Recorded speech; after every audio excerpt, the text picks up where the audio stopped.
کی جو امداد انہوں نے ٹھکرائی تھی تو ان کو بھی سائفرز آئے ہوں گے. ایسا تو نہیں کہ وہ کوئی ریٹن کمیونیکیشن نہیں آئی ہوگی, سائفرز بھی آئے ہوں گے, فون آ گیا سائفرز بھی آئے ہوں گے, لیکن جو بات انہوں نے کہی اس کو کہتے ہیں ایبسلیوٹلی ناٹ.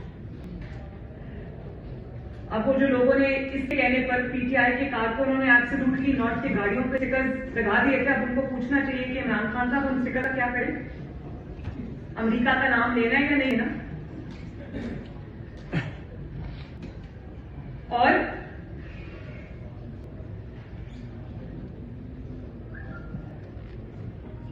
پھر آپ نے ابھی دار صاحب سے سنا کہ وہ سائفر پی ایم ہاؤس سے غائب ہو گیا. تو میں یہ سمجھتی ہوں کہ جیسے ٹرمپ کے گھر پہ چھاپا مار کے امریکنز نے اس کے گھر سے جو سیکرٹ یا سینسیٹیو ڈاکیومنٹس ہیں وہ برآمد کیے تھے, اسی طرح بنی گالا جس کا اصل نام بنی گالا ہے, وہاں پر بھی ریڈ ہونا چاہیے. رانا صاحب وہاں پر بھی ریڈ ہونا چاہیے. وہاں سے آپ کو پتا چلا کہ وہ سائفر کی کاپی کدھر گئی اور جو اصل منٹ تھے وہ کیا تھے, اصل خط تھا وہ کیا تھا, اصل کمیونکے تھا وہ کیا تھا, اور اس کو ٹیمپر کر کے کیا بنا دیا, تبھی جیب میں ڈال کے وہ خط لے گئے. جلسوں میں لہرانا